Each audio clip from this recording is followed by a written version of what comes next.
Yo, what is going on, guys? We are back today for the most anticipated video series on my channel, and that is the monthly tier list update. This is going to be the update for April of 2025. Now, before we get into anything, we gotta get some disclaimers out of the way. So, the first edition of a new tier list each year is usually a bit of a rougher draft, and it's more my opinion. But my tier list is supposed to be our community tier list. So, after that first edition of the year, your guys' comments, and man, you guys left a ton of comments on the last one. Shout out to everybody. There's so many people talking about Vox. Don't worry, he got a promotion. But yeah, that's exactly the type of energy I love to see, and that's how we make the tier list better going forward. So drop some comments, help me improve on the tier list. We have some emojis here. We're going to go over these real quick. So the mechanical arm flexing is they want to be awakened. The shield is a high defensive prowess. That means they're a good defender. The more shields, the better of a defender they are. The graph going up is they want those sig levels. Very good at a high sig or max sig. We have the ninja cat here. That just means this champion takes some skills to play. You can't just pick them up and immediately have the champion mastered. Then we have the stone face here, which is powerful relic. Now, every champion in the game benefits from having a relic, but some champions just have a really insane interaction with a relic, or one specific relic really boosts them up. Then we have the little skull. This means the recoil mastery, suicide mastery, double-edged liquid courage. Champions are friendly with that. And then the lock, because a lot of champions in the game right now are too powerful to be released as 7 stars. But this is changing. Our game is changing rapidly with Nick Fury confirmed to be coming out as a 7-star now. Apocalypse as well. I'm really curious to see who the rest of those are. I made a video predicting them if you want to check that out. But yeah, this lock is to reflect those very, very powerful champions that are locked out of these 7 stars right now. And the reason why that is also important is because we have a new highest tier, the one above all tier, and there are some hard and fast rules for this tier. The first rule is there's a limit of only 3 champions allowed in this tier. The next rule is they have to be available as a 7-star. They cannot be locked out of the 7-star class because there is content that requires 7 stars, like the Ordeal. It's a brand new piece of content that you have to bring 7 stars to. So for a champion to be in this highest tier, they need to be available as a 7-star. That is the criteria for my list. And the one last final disclaimer is that, don't take this video, my tier list, as the holy Bible, the holy grail of MCOC or anything like that. That is not its intended purpose.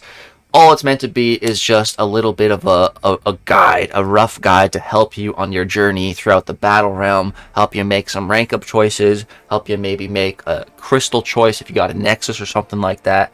That is the goal and the point of these tier lists, just to help you out. And again, my opinion, our community's opinion. And I also saw some comments saying that, like other tier lists say other things. And my response, and it's like, I don't know who to trust. My response to that was, it's actually a good thing to look at and compare, multiple tier lists. But what's important is to come to your own conclusion at the end of the day. Don't just take my opinion, my tier list. Don't just take someone else's opinion and be like, okay, that's the way it is. No, compare them and come to your own conclusions. All right, guys, that is going to go ahead and do it for the disclaimers. Let's go ahead and start talking about the brand new champions, Jean Grey and Bastion. Alrighty, guys, so starting with Bastion. This guy, I was so excited for him to get added to the game, dude. Especially after watching X-Men 97. No spoilers or anything, but that is the first place where I saw Bastion, and I was wowed. I was like, whoa, this guy is cool. I would love to see him in MCOC, and now we got him. Like, I love it.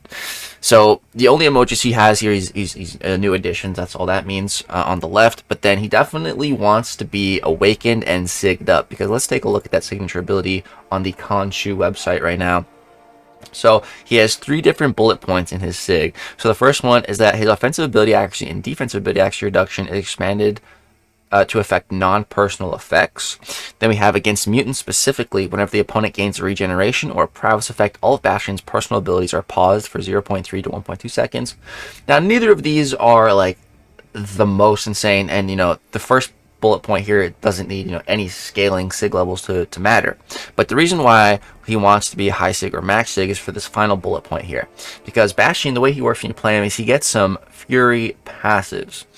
And, these Fury passives allow him to hit a lot harder. You see on the special 2 here, 3,931. That is a fat Fury, man. He can stack up to 2 of those. And then with that Awaken ability, you can increase the potency of that already very potent Fury passive even further, up to a max of 30% at max sig. So that's going to be a massive, colossal increase into your damage. The entire way that you play Bastion is, you build up those Furies, and then you start popping the special ones. And the special ones just do a absurd amount of direct damage. It is so crazy. And again, it scales with those Furies. So the more potent those Furies are, just the more damage you're doing. And man, it is amazing. This dude does so much freaking damage. It is absolutely fantastic. I've already seen some people take up Bastion to rank 4. And he's just, man, I've seen Bastions taking like rank 4 onslaught bosses in war and just making it look easy. Like, he's definitely one of the absolute best counters to Onslaught, and Onslaught is absolutely within the top 5 best defenders in the game right now, so being such a hard counter to him is incredible. We also need to give him the relic icon as well, and we'll call out right now which relic he wants. So it's the Sentinel relic specifically. Here you can see it's called out in his abilities. So the Sentinel relic increases the potency of his personal disintegration effects by 10%, and this effect is doubled when fighting mutants. So that is a prime example of a specific relic just really heavily boosting a character. So absolutely be rocking that Sentinel relic. The Sentinel relic as well, increases your attack against mutants anyways. So for a mutant hunting champion like Bastion, like, that is just the picture perfect relic for him. He is kind of like a robot, so he's got immunity to bleed and poison, and his regeneration rate cannot be reduced by poison as well, which is really cool. And when he's inflicted with bleed, poison, or crush as well, he actually gains regen, which is really cool, especially against Onslaught. But speaking outside of the Onslaught matchup as well, Bastion is able to counter a vast majority of the mutant class, absolutely living up to that mutant hunter name, and he's landing in the Beyonder tier S+, which is very, very good for a brand new champion. Some very high price. Like, I really liked Arnim Zola, and I thought he was amazing, but even him, he's only landing in the God tier, a full tier behind Bastion. Now, Zola is, up and away the superior defender, and Zola can do a lot of cool things on attack, but like Zola, he's kind of dependent on being at a high sig if you're going to use him offensively. Whereas Bastion, even unduped, he's still going to be doing a great job for you. He's still going to be hitting really hard, but of course, he's just going to be doing more damage the higher sig you get him. But Zola, like, without that max sig, without being awakened, he just does not feel like a very good attacker. But Bastion, man, is very versatile, such a strong attacker. He's landing in our Beyonder tier S+.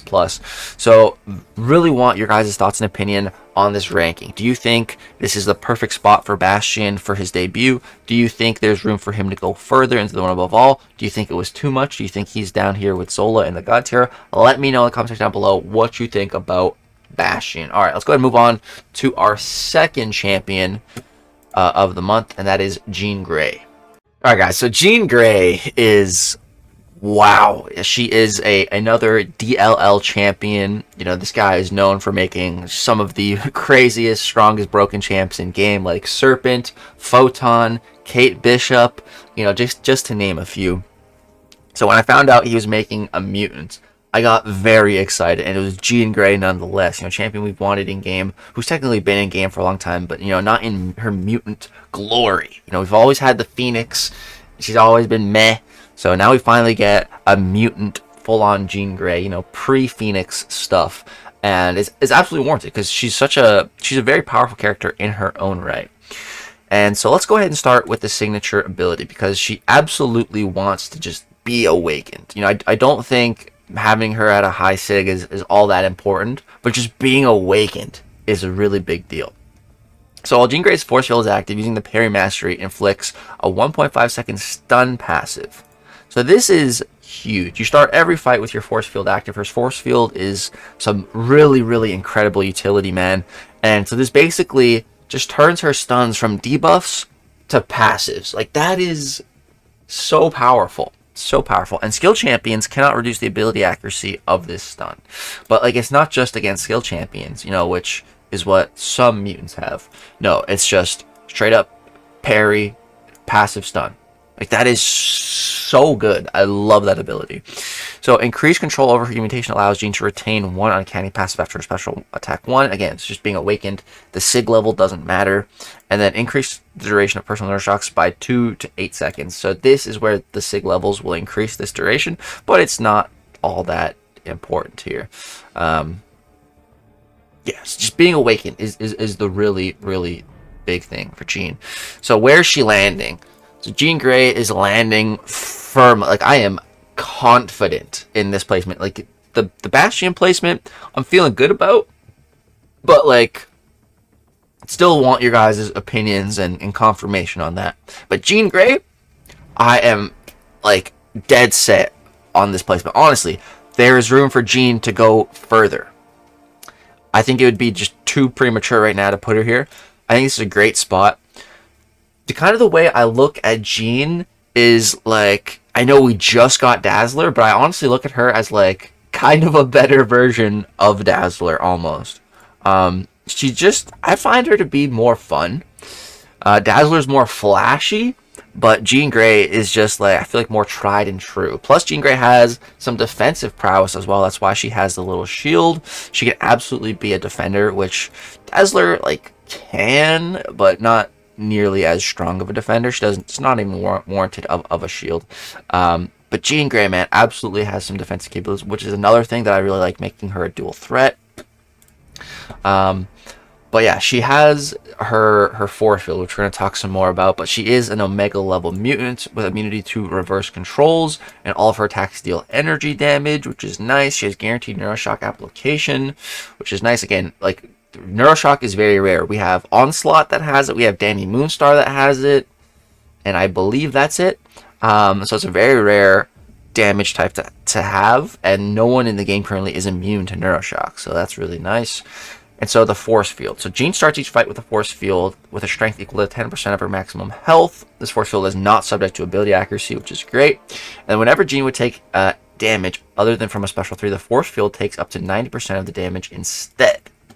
So when the force field is active, Jean takes no damage from physical thorns effects, and the opponent's critical damage rating is reduced. This is huge, man. This is some massive, massive utility. You know, again, comparing her to Dazzler. Dazzler with her awakened ability, as long as she's Sig 1, can take no damage from any type of physical source. So that's definitely better than what Jean has. But Jean's is still so useful. These thorns, you know, this is going to be for Atuma, Korg. Like, as long as you have that force field active, you don't have to worry about any type of that physical thorns damage. It's just I really love that, dude. Then we have here, when the force field is depleted, Jean lashes out and physically and inflicts a delirium passive. So this is where, you know, some defensive abilities can come into play with the delirium and the inverted controls. So that's really nice. And then, you know, once you build her up, you just get off some massive damage from the specials. Like, it's just, she's so much fun to play. She just feels so good, so powerful. The damage, the utility, it's just all there, man. I'm really, really happy with how Jean Grey turned out. And one of the biggest reasons why I'm saving all of my current Titan shards for the next crystal. I really want Jean Grey. Out of her and Bastion, both look amazing, but I'm on Team Jean Grey. I've said that for a while. She's the one I really, really want. We also have Spider-Woman, you know, now guaranteed joining the next Titan, which I'm also very, very excited for. And very excited to see where Spider-Woman lands on the tier list next month, by the way. But yeah, let's not get too far ahead of ourselves. That is Jean Grey firmly landing in the Beyonder tier S+. Alright, that was our newest champions. Now let's go take a look at the rest of the list, because there have been quite a few promotions thanks to all of your guys' comments. Alright guys, so starting us off in the science class, we had, you know, I would say the first real flop of the year, who is Joaquin Torres Falcon. I had him in the mid tier on the first list. We've since upgraded him to the bottom of the solid tier. Yeah, I saw a couple comments saying that, you know, his slow is pretty good. You know, that's about all he has going for him, is a nice slow. But yeah, in the second to last tier. Then we had some other promotions. We had Spider-Punk getting promoted from the amazing tier to the god tier. Spider-Punk, after his change, is pretty damn good. And I do like him. So, he's in the god tier. And then we had Luke Cage. There was quite a few comments about Luke Cage, so decided to promote him from the god tier to the Beyonder tier. Yeah.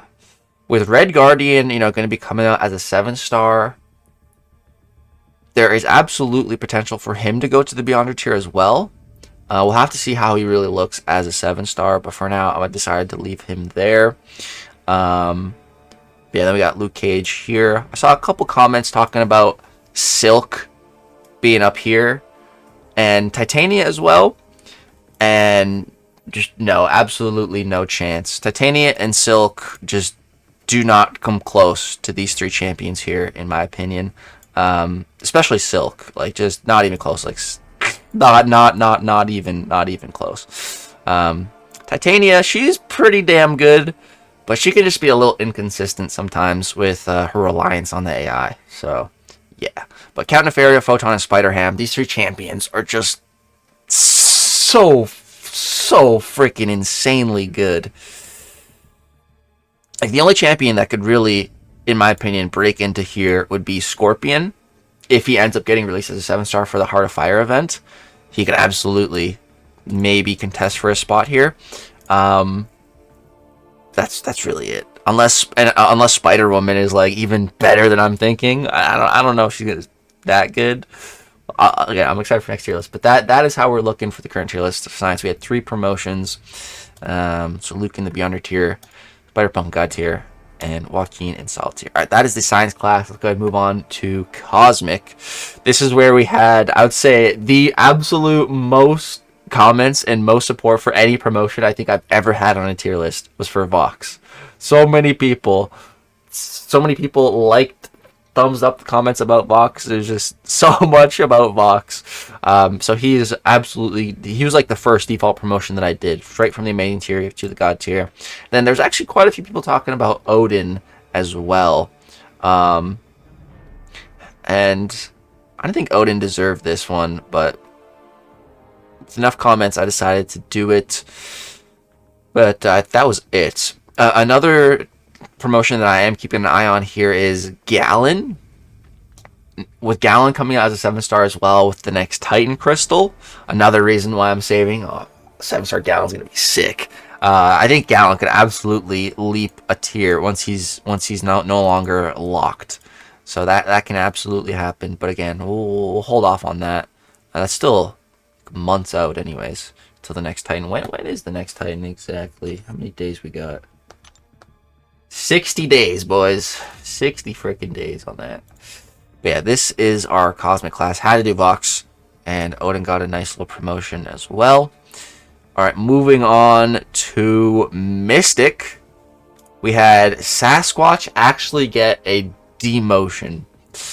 So yeah, Sassy was in the god tier. I decided to demote him from amazing tier. No, there was no comments influencing this one. This was just my own personal choice. Just feel like Sassy has fallen off quite a bit in about the last year or so. So decided to demote him. And then Wiccan and Longshot since got promoted to the god tier. And then Werewolf by Night got promoted from the god tier to the Beyonder tier. Now, Werewolf is definitely one of my personal favorites. And I try my hardest when I really like a champ to not be too biased with promoting them on the list. So I know I kind of held back on Werewolf and left him in god tier. But there's quite a I don't know, like a couple comments talking about Werewolf saying he should be promoted. And the more I thought about it, like, he is really powerful. I used him a fair bit this last war season, and he absolutely just crushed it. He's definitely, not the fastest, like in Battlegrounds, and he's not the best Serpent counter. But just his ability to hit into block into Howl, that playstyle is so powerful.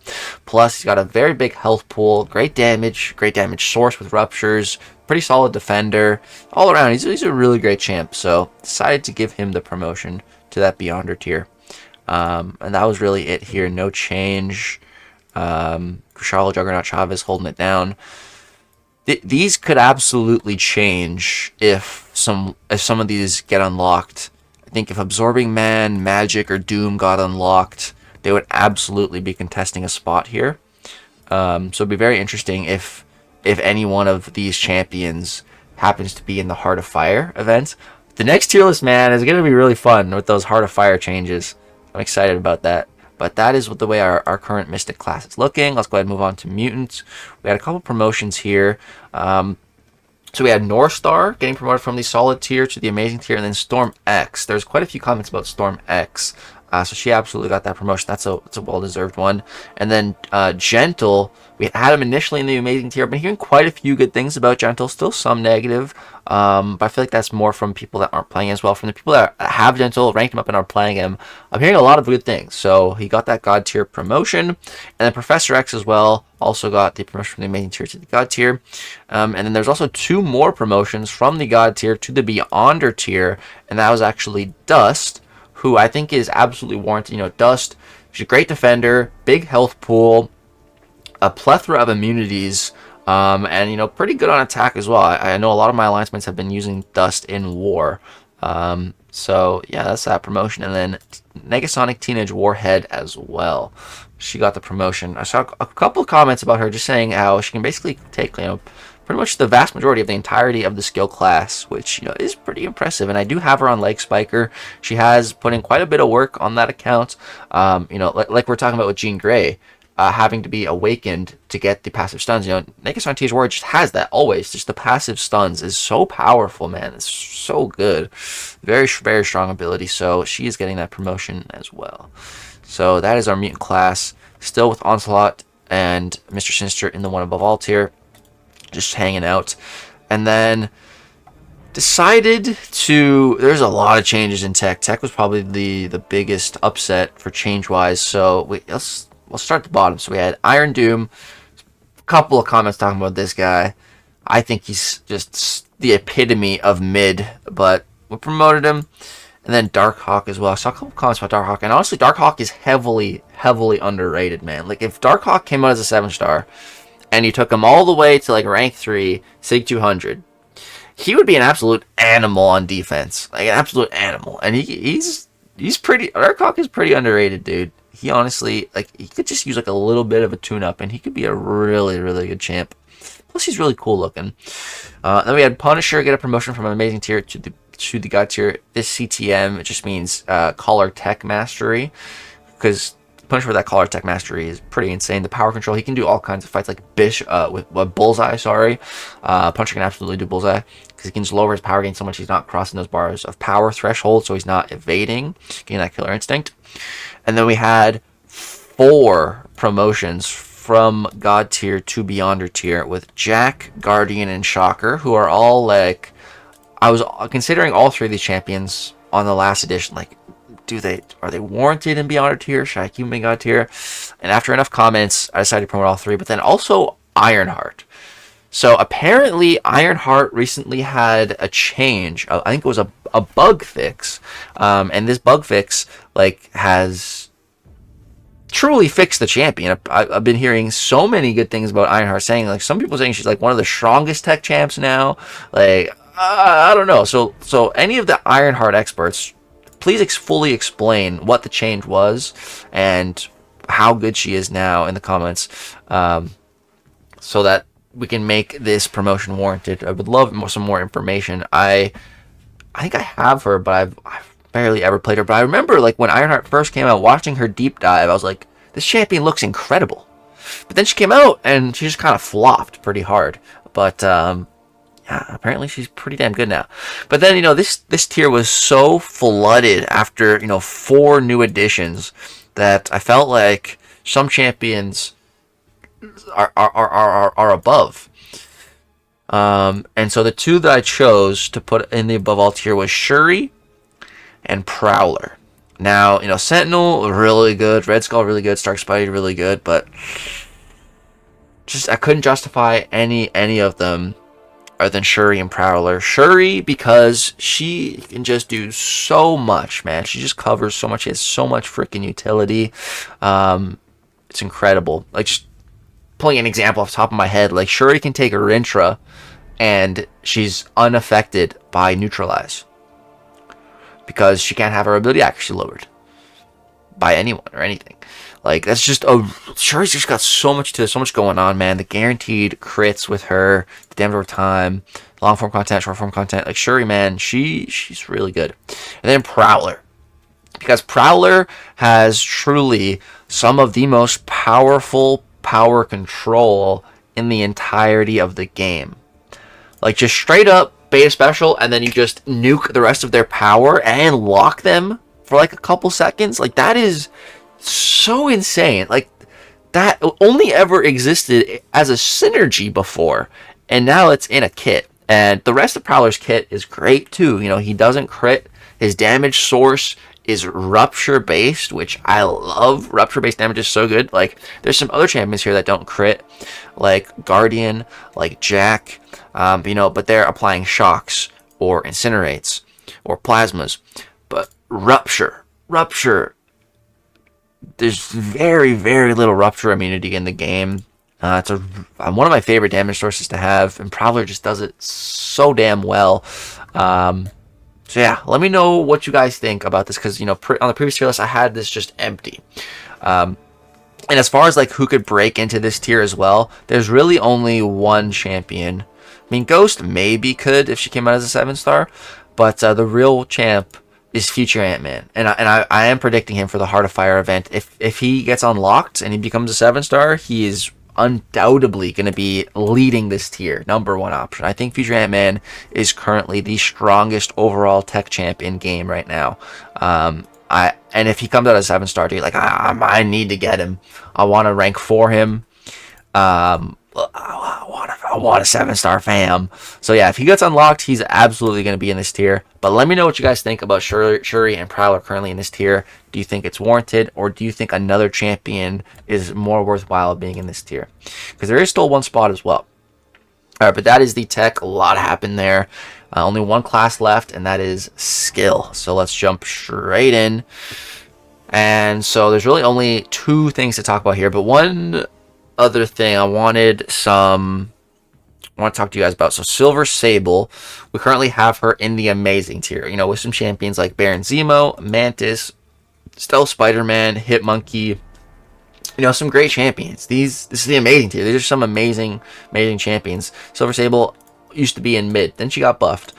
So I feel like this is a pretty good spot for her, but I was seeing some comments saying she should be promoted. So let me know about Silver Sable. Another one is Chilth. Been hearing a lot about Chilth and Black Panther as well, but, you know, they're in the god tier. This is a great spot to be in. This is still very high praise with Black Cat, one of my favorite skill champs, Atuma, Mole Man, Valkyrie, such a powerful champ. Like, these are very powerful champions. Masakre, I feel like this is totally good enough for these champs, and I don't feel like they're quite on the level as some of these other crazy champs like Kate Bishop, like Nick Fury, like freaking Kingpin, you know. I saw one comment comparing Mole Man to Kingpin, saying that Mole Man was better than Kingpin. And, you know, my response to that was, like, bro, that's just not true. And Kabam doesn't think that's true either. Otherwise, Kingpin would be a 7-star. But no, Kabam has specifically been holding Kingpin back, having him locked as a 6-star, because he would simply be too powerful as a 7-star. But Mole Man, he was powerful enough that, yeah, we can release him as a 7-star. It's not going to be game breaking. And they did. So, like, I truly think these skill champions are all better. But then we had someone break into this Beyonder tier, and that was Okoye.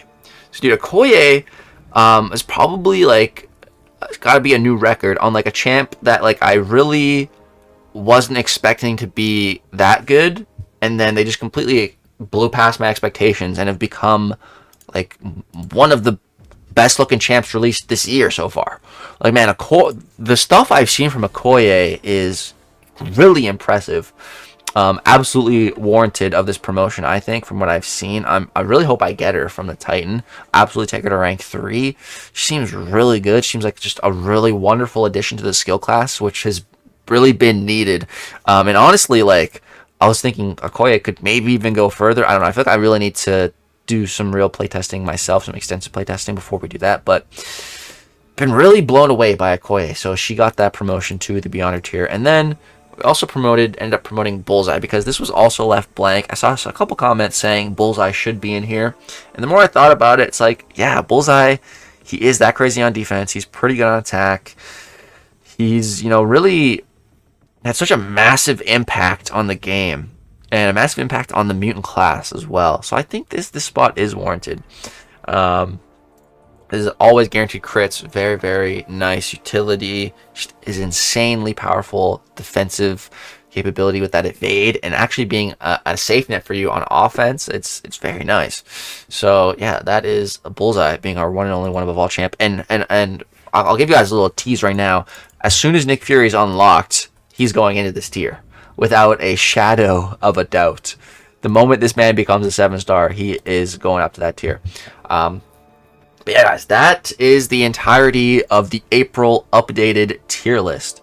So Bastion landing in our Beyonder tier, Okoye in that Beyonder tier, Jean Grey in our Beyonder tier. Pretty decent year so far for new champions, but no one has yet to break into the one above all tier. Who will be the first champion of the year to do that? Can't wait to find out. But yeah, guys, that is going to go ahead and wrap it up for this tier list update. I hope you guys enjoyed. Please let me know what you think. Give me your feedback in the comment section down below. What do you think should be changed? Which champions placements do you disagree with? All I ask is that we keep it respectful in the comments and just be nice. We can have some good conversations, and changes can be made from those good conversations. So yeah, that's gonna go ahead and wrap it up. I hope you guys enjoyed. Subscribe to the channel if you want to see more. Thanks so much for watching. Hope you guys have a great, wonderful day. I love you all to death. Peace.